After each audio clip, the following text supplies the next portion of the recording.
Hi, everyone. Welcome again to Tech for Three. Hopefully, it's Tech for Three, but also Tech for You. We have a bunch of opinions here that hopefully help out a little bit. We have a couple guys on the panel here that know a lot about the mobile world and have been in the industry for a long time. Say hi, Eddie. Hello, how are you? He didn't say hi, Eddie, this I week. And didn't. say hey, Brian. Hi, Brian. Hi, Eddie. And he still did it. So we're not any better than last week. Nope.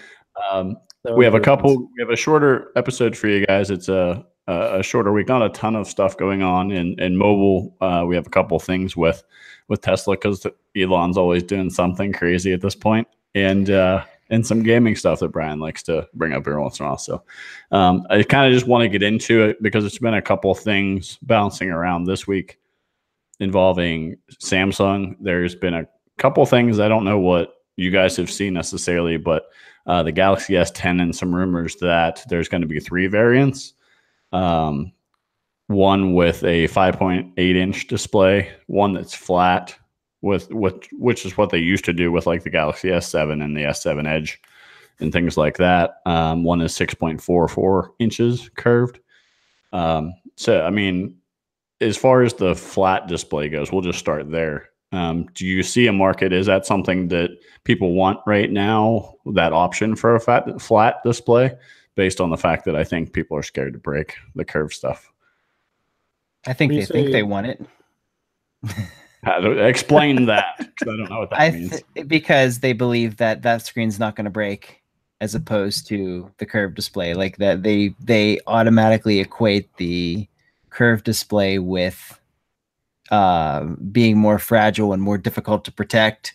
They assume that, the cases don't properly cover it. There's just a lot of stuff out there, and some of it's warranted. I was going to say, so what about that is an assumption and not a truth? Yeah, I mean, some of that is warranted, but it's not any less, it's not any more or less durable than you just have a different angle that you have to hit it at to bust it. That's all. So but it will still bust. Like, I mean, it's a little bit tougher to find a screen protector or a tempered glass that fits correctly or stays. I think I've seen that where when the Infinity displays first started coming out, it was these screen protectors are popping off because the adhesive wasn't working correctly on the ends. So it was tough. It was just tough overall to protect something like that. It was scary when you're spending so much money for something like that. It always comes down to gravity, I think, in those situations and how it's feeling that day. But how high you can bounce. As Eddie so aptly put it, people think they want it, but I don't think most people would notice a huge difference in terms of usage. I mean, it doesn't, since they're not really using the curved edges for anything outside of the Infinity display, like they were with the oh my gosh, what was that? The Galaxy Note Edge, right? Yeah, where one curved edge.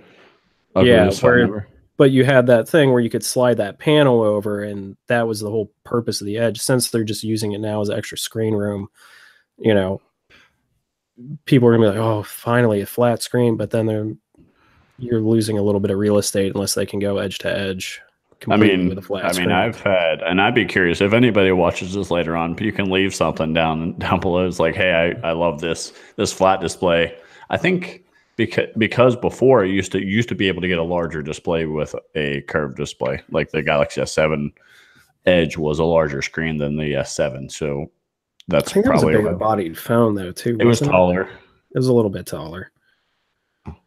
You're cheating the system because you're cutting down the x-axis, like to bend it on the y-axis, so that you have my hand you're going into the z-axis at that point. Yeah, like I don't even know, I can't bend that way. There's no way to, like, my hand is this long, and it goes from here to here, and it's the same length if I bend it. It's just that I can grip it easier, just because you kind of smush you're kind of cheating the wideness. You're making it, much thinner, but you still have the same display because you're transitioning from the x-axis to the y-axis, instead of you're taking this curve that's like this, and then you're making it straight again so that it's going to when you fold it up, it's going to be a little longer. I wish I had a piece of paper or something to. I understand, but I wanted to make. Eddie's got to start making those infinity loops. That So like it doesn't change the fact that the paper still is 8.5 by 11, but it's now when it's curved down like this, I'm sort of protruding into the y-axis a little bit. So that's kind of how they cheat it. Yeah. But now displays are going all the way to the ends. There's like the bezels are almost gone. Like that was how we lived when we had bezels. Bezel-less is the race, I think, right now. The next race, which is my other thing I want to get your opinion on, is the race to put an in-screen fingerprint scanner or biometrics in general. I would imagine you think you would see this in the Galaxy S10. They're not going to skip another year, are they? To be able to unlock your device through the screen. Forget what device actually has that already, and it worked like 75% of the time. It was like an Alcatel device that had it. And then the OnePlus 6T will have it. Is rumored to have it. Unfortunately, I think that regardless of how cool or how well that technology works, most of the time it's Apple's game. Apple sort of dictates how the market's going to go. So I just don't think, I think that in-display fingerprint sensors missed their opportunity to rise to light. Apple didn't take that route. They took Face ID route. So, all of the efforts of the manufacturers are no longer to how do we get this display in there? They're like, all right, how do we copy Apple's Face ID camera, not get sued, and make it just as secure? So that's what the race is going to now. So I'd be surprised if we really see a generation of in-display fingerprint readers before it just fizzles out to in favor of some kind of facial recognition. They do. I know Samsung does facial recognition as well as retina recognition. Why wouldn't Samsung use this as a way to differentiate themselves or to have something that Apple doesn't do, kind of like they've done with other features, the S Pen or other things? Why wouldn't they just do this and do it well now and be able to differentiate themselves from what Apple's doing?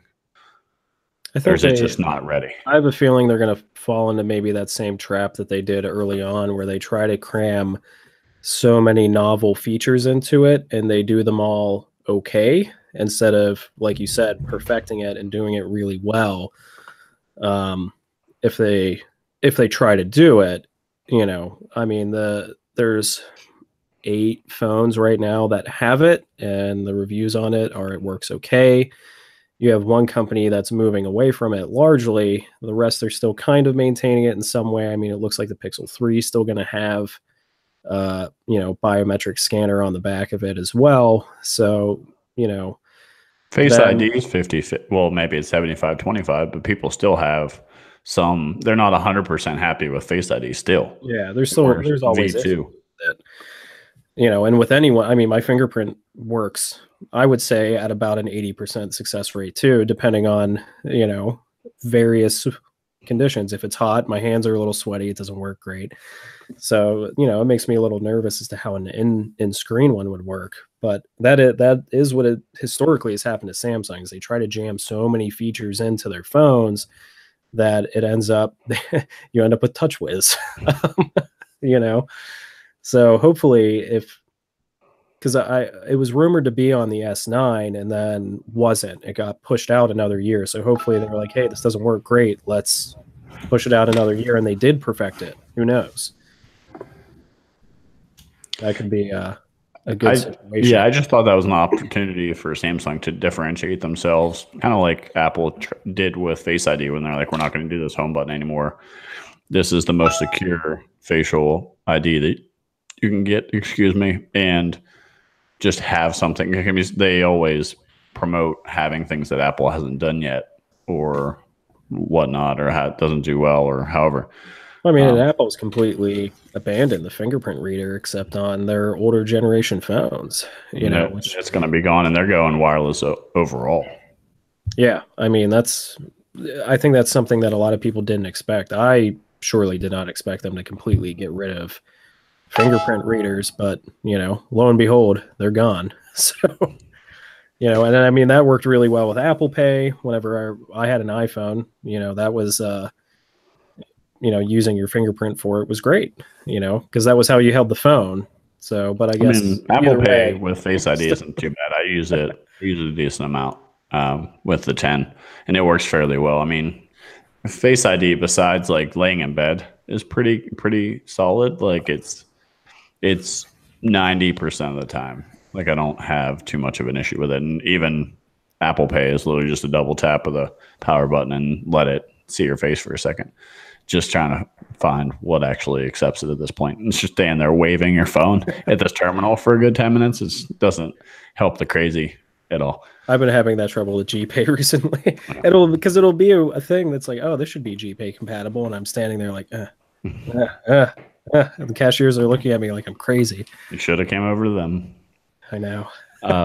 But I mean, more options, I guess. 3 models is always good. I mean, it's more R&D. It's more of a cost, which makes you wonder what these next models will cost, because we know what is happening to price.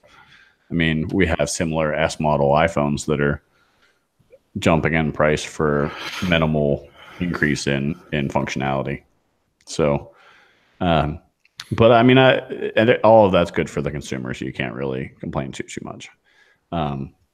Speaking of Samsung, I saw something about what Android P, the newer version of Android, will look like on Samsung devices, and from what I've saw and heard, it looks a lot closer to stock with some of the features and just overall aesthetic looks. I don't know if you've seen any of that, Eddie, or kind of seeing how it's going to be laid out. Yeah, it looks that way, but they've done stuff like that before, and it was just it only looked that way. Like whenever Lollipop came out and they changed from Kit Kat, and they went to Lollipop, there was a very distinct look to it.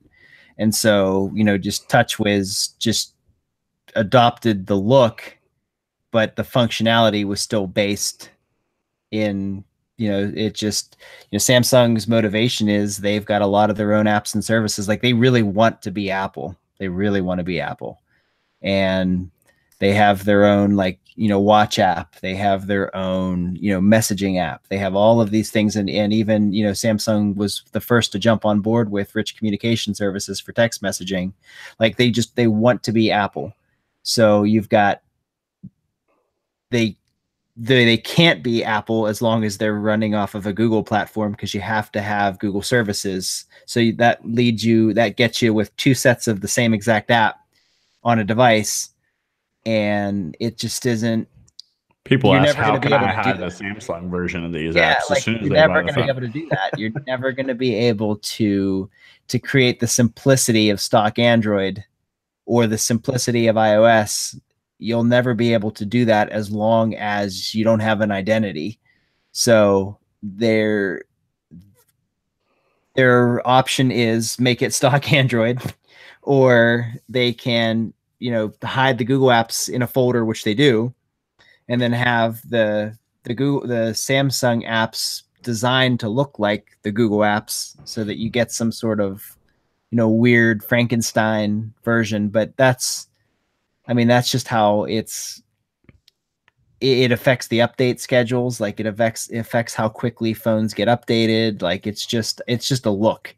Like it's so they're not actually providing any better experience through their software based on I wouldn't imagine at all. I'd imagine it just looks just like it. It's pretty looking. It's like the fake pie at Eaton Park or the fake hamburger at McDonald's, where you're like, wow, that looks so good.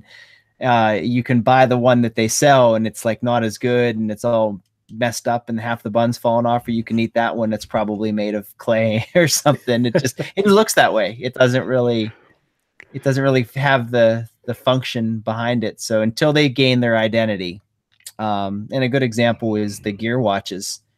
It has an identity, and that's why it works so darn well. Like the Tizen watches work fantastic, and it's only because they're not bound by anyone's rules except their own. Hardware, software is all theirs, and you can tell like there's a definite difference between a Gear watch and a Galaxy watch and a Galaxy phone. There's 100% they're very contrasting products.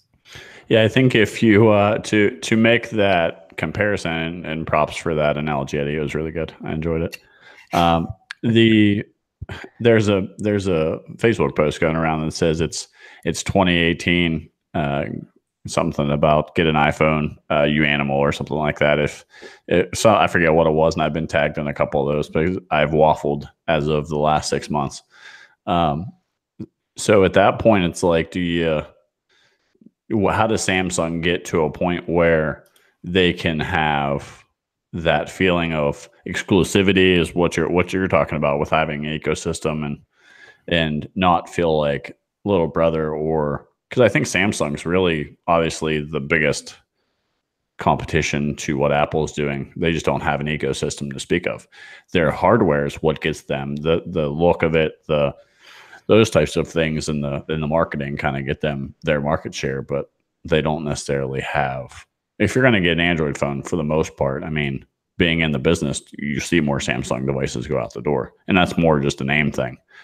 Because their ecosystem doesn't exist, minus there being a Bixby speaker coming down the road that no one's going to buy.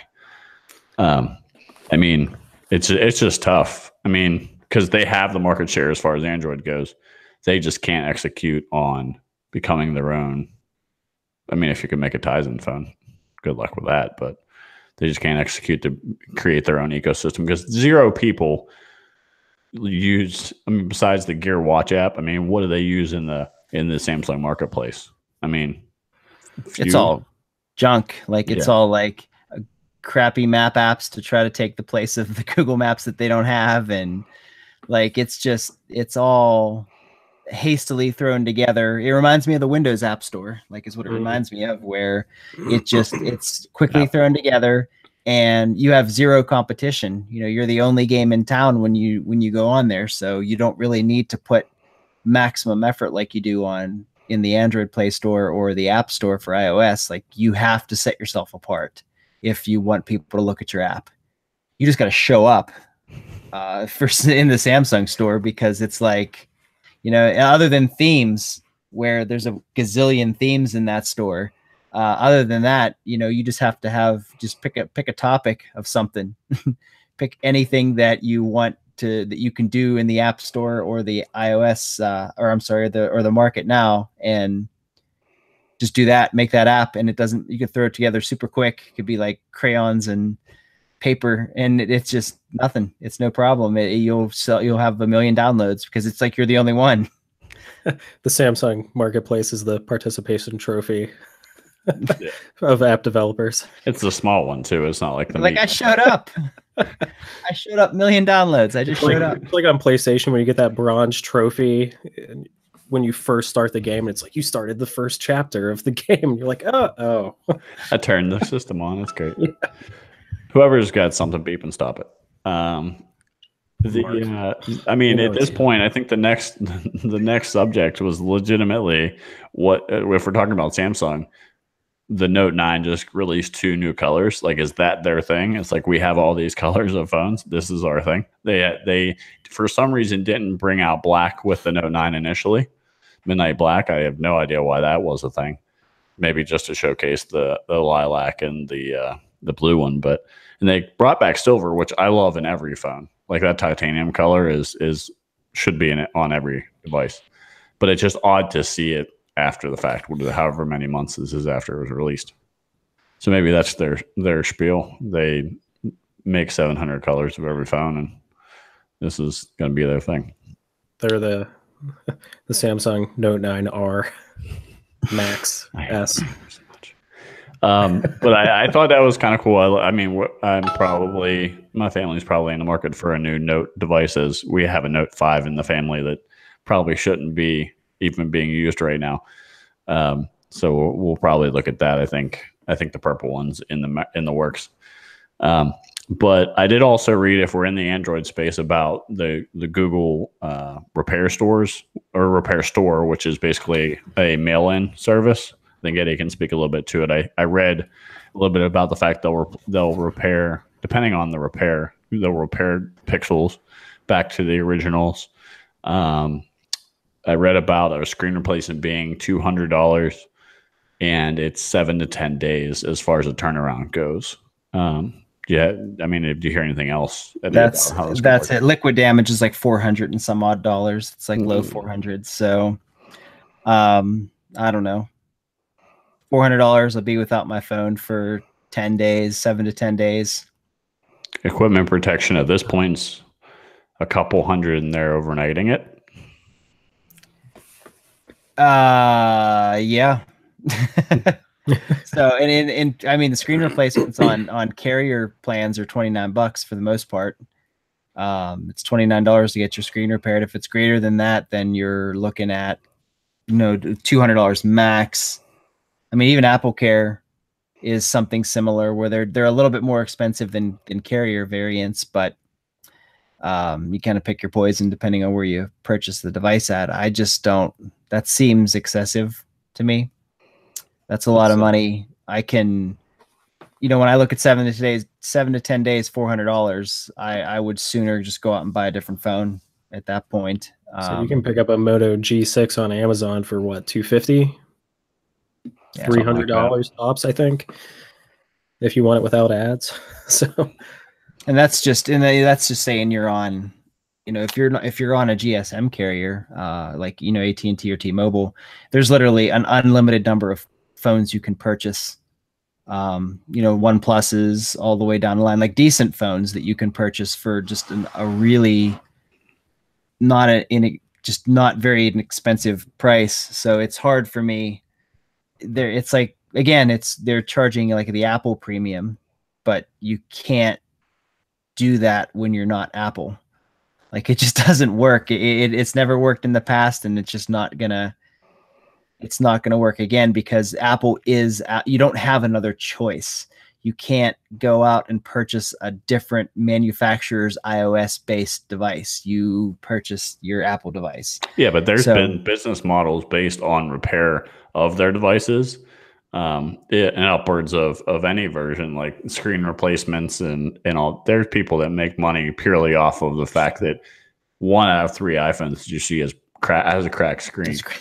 And that may be light on the assumption there, but you don't have a choice. Like, if you break your iPhone, you like iOS and you like Apple, you just your only choice is to buy another Apple, whether it's an older one or not. And they don't, everybody knows the older ones aren't like the greatest. They don't work so well, and in some cases you can't even activate them anymore.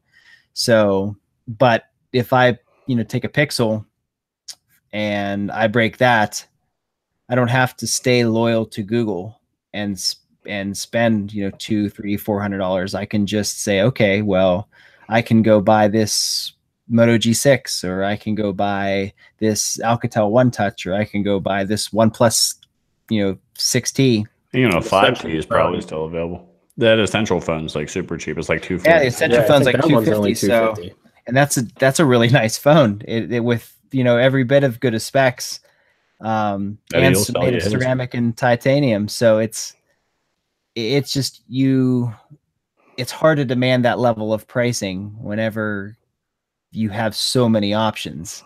You're basing it on, and they're new options. They're not experience. Right. Your only option with Apple is if you want to reduce the amount of money it's going to cost you to do something, then you have to sacrifice in terms of age. Like, I have to get an old processor, maybe 16 gigabytes, like, still. Like, there's so many. So this is why Apple Care is such a big push, because of the price points of replacing things and fixing devices. I think that's how they push Apple Care so much, because I know that replacement/repair options on an iOS device are pretty steep without it, from what I understand. Right. Regardless, they're even steep with it too, but you don't have an option. Right. Like, they just raise them, or they're raising them. It's either they're already raised or they're very close to raising them. But it's on their website. Everything is going up to the extent where it's a lot more expensive to break your Apple device now. Well, I mean, the components in a lot of the newer ones, as we discussed before, are more expensive to begin with. So that, I mean, in a certain light, that makes a lot of sense. For them to raise the price on it. I think I saw somewhere that the whole thing came out that it costs 400 and change to make and I can't remember whether it's the 10s or the 10s Max. I think it was probably just the 10s. They're in like the washer dryer syndrome, where like when one piece goes bad, you have to replace an entire assembly in order to get it fixed. And it's the same thing with, like, you look at the 8s, the components are laminated to the back glass. So if you break the back glass, it's $549 to repair. It's not because the glass I is did so not know that. expensive. Well, yeah, I knew there was one piece. Yeah. If you look on their site, it's unbelievable. But there's no component in that back glass that you can break without having to replace the entire assembly. So it's not that each individual component is expensive. Each thing by itself, should you have been able to, if you could have replaced the individual piece that was messed up, then you would be looking at a fraction of the cost. But instead, you then have to replace it with the entire back glass plus all of the components that are laminated to it. That was an engineering decision. Yeah, you're not walking into the mall and getting a sheet of glass on your phone replaced. Right, you're getting the entire logic board, the wireless charging coils, like the whole thing is laminated to that back glass, and that's the reason why it costs what it costs. That reminds me of my old Cavalier, and doing an oil change on it. You had to take the front tire off in order to access the oil filter. So, I mean, analogies aren't your thing, but that wasn't too bad. That was pretty good. Yeah. I'll give it to you. And I know that I had heard that the replacement / repair costs on the newer iPhones, even back to the 8 and 8 Plus, were up there compared to what we were used to. Because I think I'm trying to remember which model started all that. I think even the 7 before that had a heftier replacement or repair situation because of how they were sitting those components in that device. And I think when you would sell one, it would be a matter of realizing that these displays aren't just the glass that you're used to cracking and getting a new piece of glass put on. It's all of those components that you're talking about attached to it, which make it tough. And the amount of how much it costs, how much these materials cost, like $400 some for the newer iPhones, doesn't take into effect R&D, marketing, the labor to do all that. So I think that's a misleading stat towards, like, oh, it cost them $400 some odd to make, and they're charging you $1,000. They're making over 100% profit. That I think that's misleading to a certain degree. Granted, they're still making money, and what business is not trying to do that?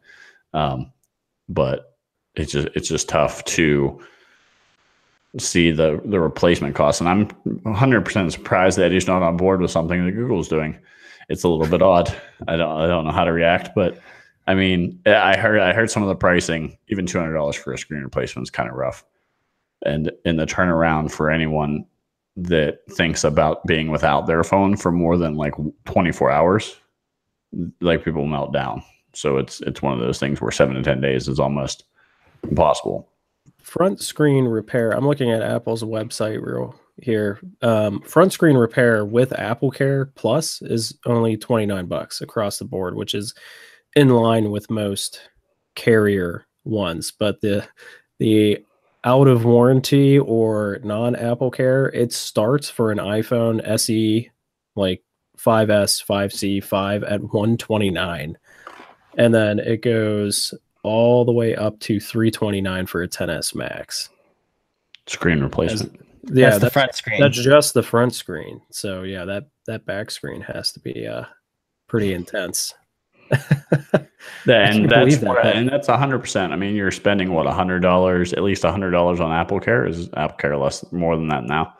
But I think it's $129, right? $129.99 for Apple Care Plus. $129.99, and then you can add more to it if you want it to be covered when it's lost or stolen. So they have an option, and I don't know if it's out yet, but that was one of the things they were talking about. One thing whenever they they talked didn't. about Apple Care is they didn't cover it before. Right. And so now you can add to it by purchasing a package which does cover it. It's tough. I mean, it's hard not to recommend any of these devices if you're an Apple or iOS user, purely based on that. I mean, I think when you spend the amount of money that we are, even though it's a monthly payment and we're not seeing the big numbers, it's tough to not want to protect your device, but also to recognize that it's costly if something were to happen. And so, I mean, that's the reality of where we're at with smartphones at this point. I mean, we all have them. It's just a matter of knowing that we need to not spike them, Gronk spike them on the sidewalk, and just can't do it. Yeah, if you do that to a 10s Max, it'll cost you $600 if you don't have Apple Care. Just the screen? That's the other damage category. They have screen repair and then other damage. So screen repair without it is $330. It's half the price of what the phone costs. It's 50% of the cost of the phone. Whew. Christ. So since we made it to Apple and we know that it's pricey, whatnot, if you're spending $1,000 to $1,200, on these devices, we've seen a couple things crop up. Connectivity gate, connection gate, or charging gate. There's been some reports of Wi-Fi and cellular connectivity speeds being not what they were. I don't know if they were promoted at a certain speed or whatnot, or what they had been prior on prior models. I don't know that this is widespread as some online people are making it. I don't know if anybody's seen any of that happen. I saw a couple tests online where it was like negligible what the iPhone was pulling versus, like, say, a Note 9, because that's the popular comparison right now. Have you seen any of that? Do you know what's going on? I mean, is there any opinions on what's actually going on with this connectivity speed thing? I'm sure it has something to do with the switch of modems, where they're I believe they're entirely reliant on Intel modems now. Yeah, they're no longer using Qualcomm at all, which is like the de facto standard when it comes to cellular connectivity modems. So you've got Intel, which is currently under investigation for stealing some of Qualcomm's technology to make the phones work. So it could be anything. It could literally be that there was, they pushed out a carrier update because they don't to do carrier, to do cell updates, you don't need certain things to be true. And they're changing the way it's working so that whenever they do get investigated, they can say, oh no, our modems don't work that way. But the user has to sacrifice performance because they're just changing the way that it operates in order to fall in line. But so, speaking of the user, is this, I don't want to say issue, but differentiator from this difference in speed, is that enough to defer someone from purchasing this device? No, it's not. It just gets clicks and it's good headlines, because anything with the word iPhone in it is going to gain some kind of attention. And if you can discover something first and then make a big enough deal about it, then you just get all of the attention. Look at when the MacBooks came out and they had a throttling issue. Like, it was just unbelievable. The one person, ran some synthetic benchmark tests, got the number to show a certain way, and then it was like exploded everywhere, and then you don't hear about it anymore. Same thing with this. It's just, the negligible differences in speed or the gap in performance where it's in and out for a period of time. It'll gain some traction now, but not the way that it works. No one's really going to notice. I mean, unless you're running a test where you can see the stream of data. No one's running benchmarks on these things. Under normal circumstances, yeah. Right. It's going to send a couple packets. There's something happens. There's a skip, a millisecond change. You get a couple more packets sent, and then your thing comes through. Like, all that people know, as far as everybody's concerned, this works by magic. I press something on the screen, and then the next thing happens. They don't really know or care to understand how the actual transmission of data works. So whether it's spotty, a couple, it's not exactly, from a benchmark standpoint, perfect. No one's going to notice. Benchmarks have never went well for that. The other trap Apple put themselves in is they talked about how this is a gigabit chip. And when people hear that, they think, oh, gigabit, that's really, really fast. But they don't realize that either one, their internet connection doesn't support that at home, their Wi-Fi connection, or two, carriers don't support that yet either. You know what I mean? Like, you're not going to pull a gigabit down out of it. You can't, because that speed incoming in, and that falls back to what Eddie said, where people think this works by magic when it doesn't. So everything Apple does is magical. Right. So now you've got people that are running a speed test on their phone, and they're running one speed test, and they're like, oh, I just ran one on my iPhone 7 and I was pulling 49 megs down over cellular, and now I'm getting 46 on this 10S. Oh, this is a huge deal. Whenever, you have network traffic conditions, you have what tower you're pinging off of, all these other factors, whether or not you're standing behind a goddamn tree. Like, there's so many things that can throw into that people just don't understand, that this is such a non-issue. I was going to say, I guess the be-all end-all of this, and to help anyone that comes across this video, is to not believe the hype as far as what you see online, and say, okay, this isn't going to affect your day-to-day use as much as they may make it out to be. Right. That's where we're going to land. I think that's ultimately, what we're getting to. It's, if you're looking to buy one, those reports should not sway your mind in any sense of the imagination. You're still going to feel giddy taking that plastic off the front of the display. So, I mean, I get that way every time. Just don't immediately drop it on the ground afterwards. Like that poor kid in front of the store a couple of years ago. The other stuff that I had seen, which is newish, which scares me a little bit more than the connectivity speed, was the charging issue, that where the 10S and the 10S Max, I think it was more the 10S Max. I'm surprised I can say both those names super easy at this point. While asleep, if plugged in, hardwired, do not charge.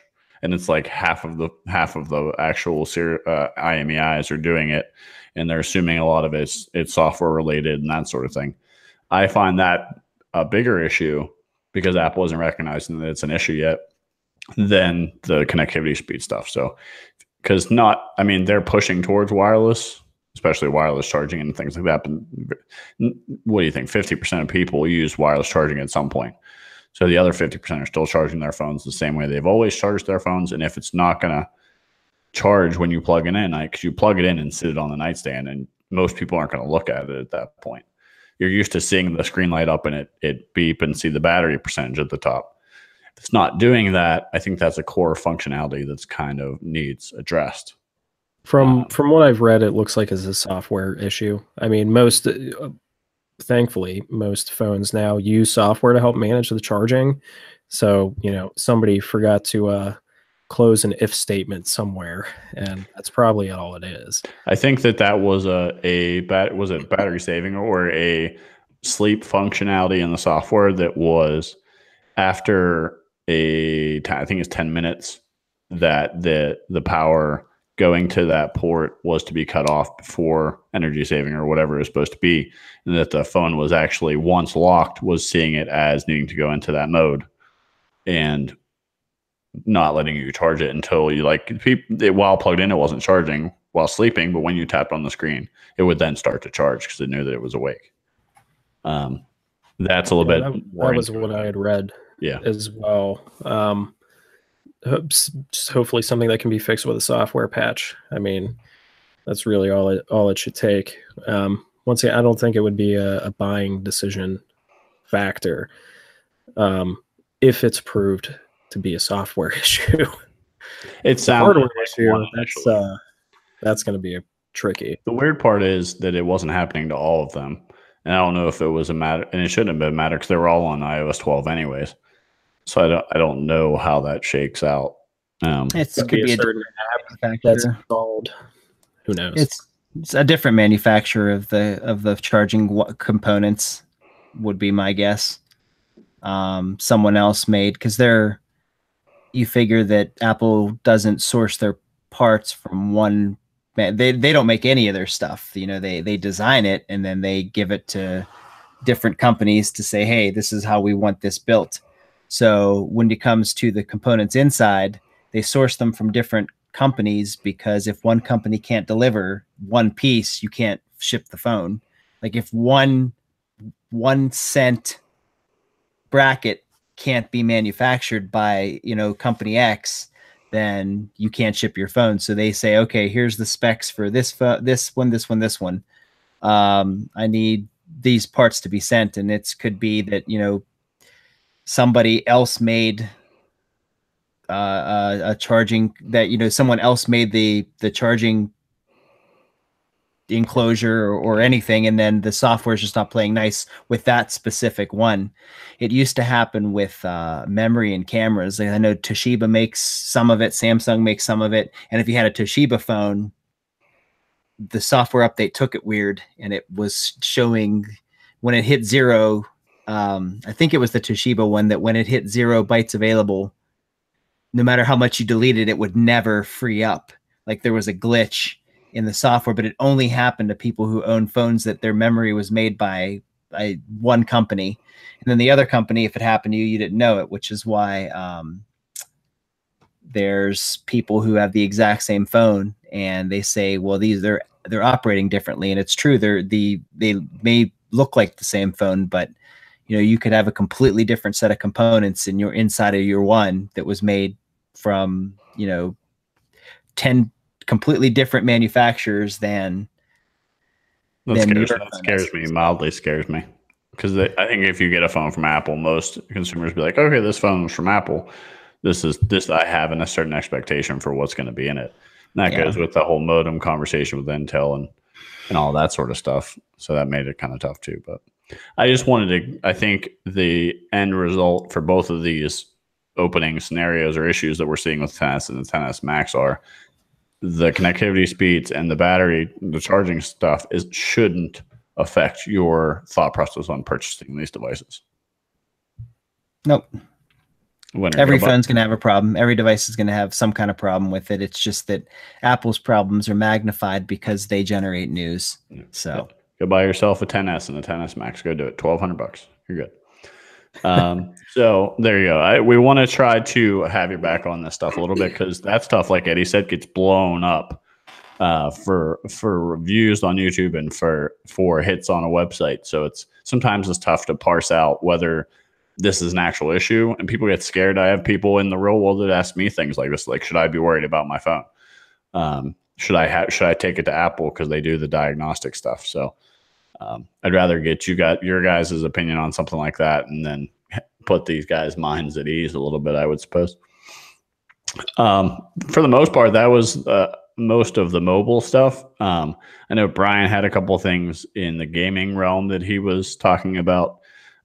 We all love the Nintendo Classic, and I think they came up with a Nintendo 64 Classic too, did they not? There's an Atari one that came out. That's kind of crazy. That Atari, but the PlayStation Classic, Sony is dropping a PlayStation Classic this December, just in time for the holidays, for $100. 20 games, 2 classic controllers without the analog sticks on them, just like the original.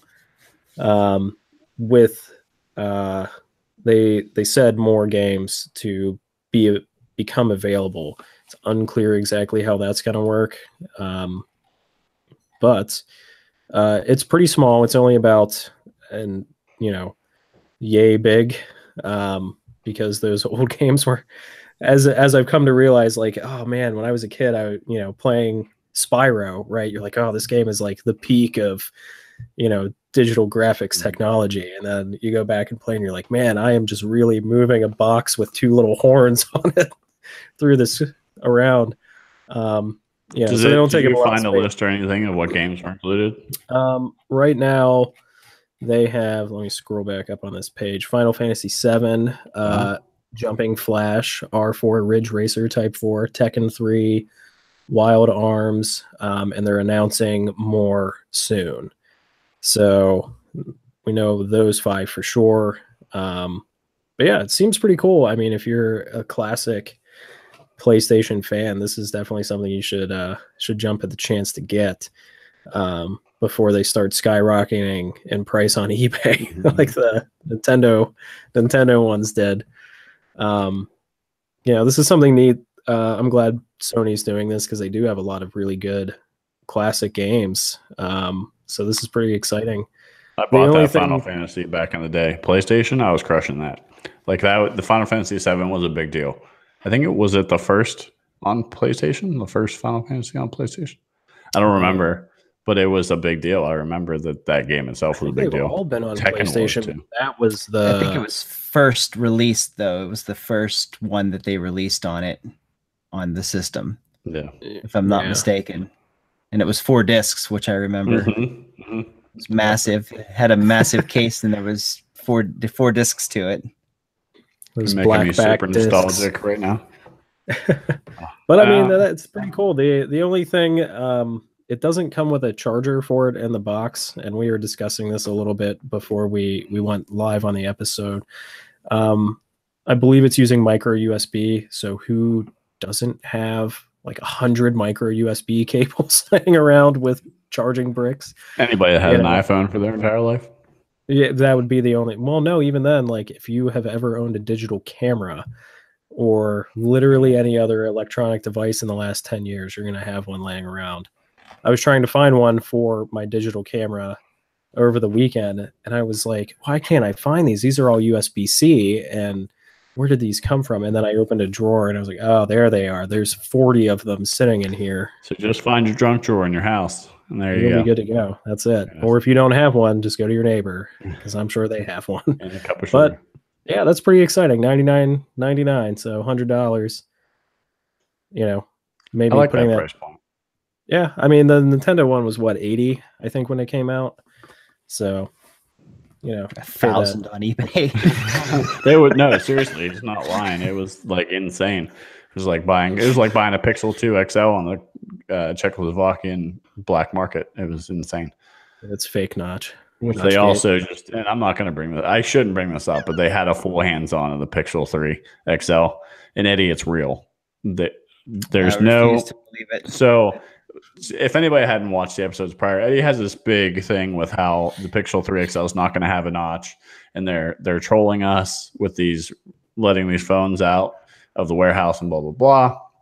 It's been confirmed at this point that the Pixel 3 XL with the notch is real, and that's going to happen. It's so bad that it can't be. It's so bad. When it's going to happen. If it comes out on that stage and I don't have an opportunity to buy a Pixel, they're calling it Ultra, whatever it is. If they don't say, hey, these 2 phones are coming out, they don't pull like an Apple and say these 2 phones are coming out this week, and then a month from now you can have the Pixel Ultra, I will cry. We have to have a bet. We're going to have a bet of some sort where this is going to happen. We need some sort of bet. What an ugly. Those cameras better do something incredible. If they're going to be that awful looking, they better be amazing. How are we talking about the X and Y and Z axis of the phone? It's going to go into the 4th dimension, Eddie. It creates the time. If it doesn't, I'm going to be just. Breaks the 4th wall. I will not understand who. He's speechless because so worked up. Yes. Oh, I mean, I understand. My understanding is that there are 2 internal teams developing the 5,000 some folks that they bought from HTC, and then their original hardware folks, which I like the HTC folks. I think that they are the ones that are responsible for some of the better looking hardware that have come out. The regular Pixel 3. If the best that team with literally unlimited dollars, Google has unlimited money to their flagship device, unlimited money, and to some of the smartest folks in the world and some of the best designers in the world. If that is the best they came up with, there are no words. So here's what I understand is that they do have 2 design teams. They were, I don't want to say put up against each other, but were tasked with these devices, and they are letting one of those teams go. Regardless of whether it's based on this result of these phones. because I believe I saw a report where someone had a source and they were like, I believe I'm going to get fired. I'm on one of these design teams. Yes, There's two because design I teams. designed the 3XL with a notch the size of Kansas. Yes. I mean, the only way that that's acceptable is that if that camera component for the front was not an option, like it wasn't, they weren't able to design their own front facing cameras. So if Google came to both teams and said, this is the front, this is the camera that we need to be in the front, and this is what you're going to build your phone around, or these front cameras. If that's the case, then I can understand that, because if the camera has the same camera but it piece, has a but bezel. it's like up in the top corner in the bezel. So if the idea of the other team was, we're going to do this, excuse me, bezel-less design, but I have this piece to work with, they have to put it somewhere in the front. That's the only way that it would be in some way, shape, or form acceptable, is if that design team wasn't allowed to design those specific components where they built it, because it does look remarkably similar on both devices. So it would not surprise me if Google said, this is the piece, this is the front camera, you're going to have to build this into your phone. So they gave them the starting point, and then they had to build the phone around it. That is the only way that it's acceptable, because they couldn't design a better camera, because they weren't given the option. They were given the component saying, here, design it around this instead of design this. They're about to get an option for what bus to ride home after they're fired, because that's going to be a hot dumpster fire. What if, here's another conspiracy theory. What if they actually managed to integrate that camera and what it appears to be the top speaker into the display itself, and that is the troll, where it will be full screen, but then those are hidden until they become necessary for use?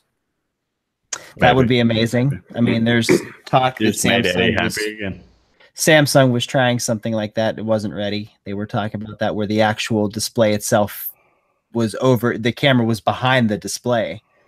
And then the display was capable of, and I mean, LG is making those displays. There's no question. LG makes a transparent display where they show it. It exists. You can, if you can't buy it, you're close to being able to buy it from a television level, where it's an actual transparent display and then it lights up. That would be amazing for everything except the wallet, because that kind of technology would cost a fortune. But that would be awesome. He would buy it. If that were the case. He would buy it. I'm going to buy it anyway, even if it's the only way that I consider not purchasing it is if there truly is an ultra version soon.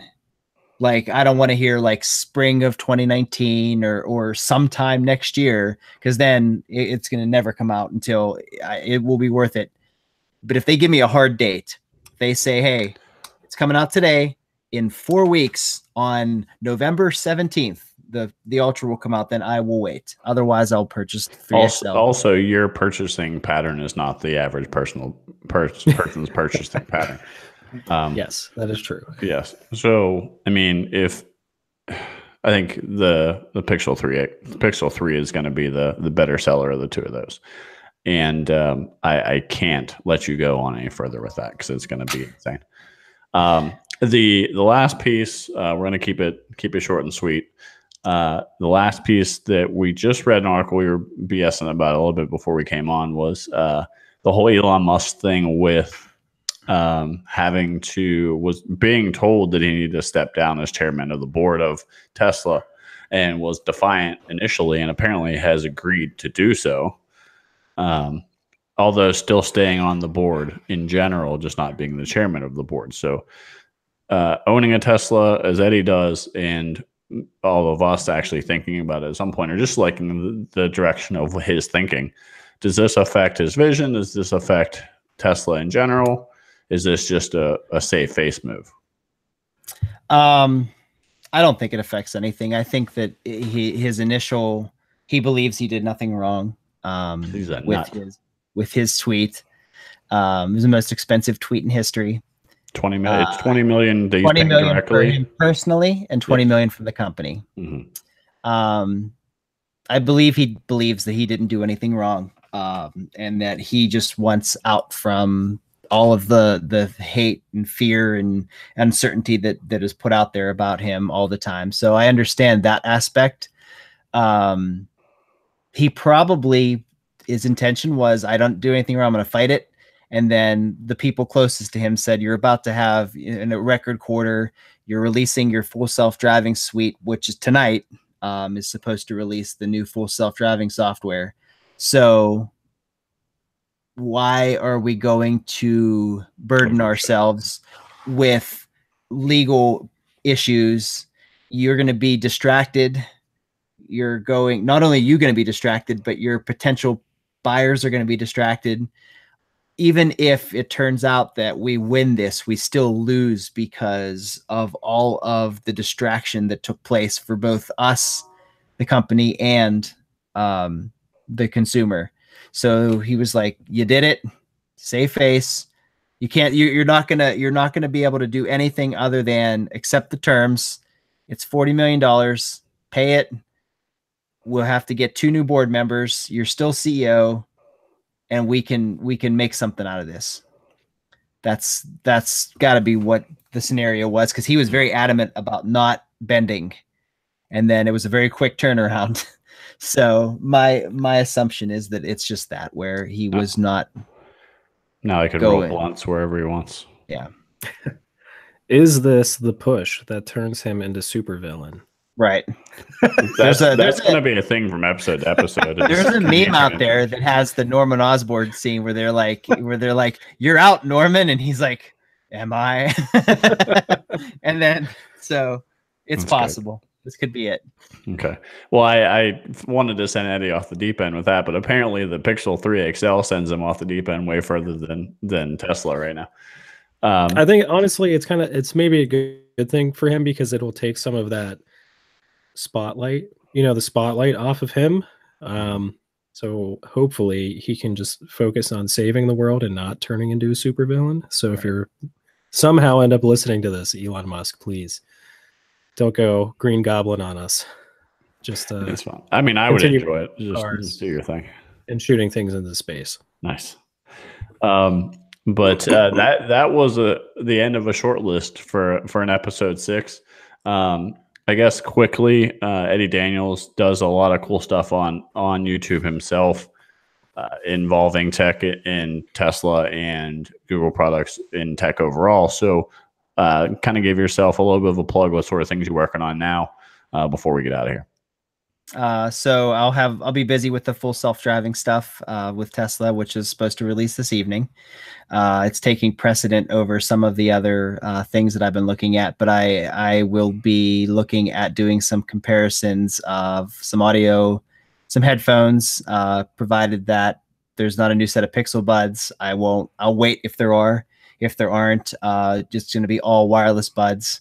And the Tesla stuff will keep me busy into the near future here. So nice. That is Eddie Daniels, not the clarinet player. We're getting him past that, so we're gonna get him through there.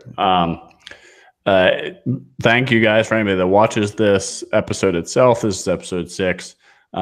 Please let us know if you watch it and have some ideas. We're trying to give our ideas and our opinions on what's best for you guys based on some of the inside information that we have, or the smarts as far as Eddie goes, to help you guys if you have questions about purchasing decisions or things like that. So if there's more of that stuff you want to hear about, let us know. There's comments. We have easy ways to get a hold of us. So until the next time, I would like you, Eddie, to say goodbye. See you later. And Brian. Goodbye, Eddie. Thanks, guys. That's all I'm going to do. Thanks, guys. We appreciate it. Have a good night. Good night, everyone.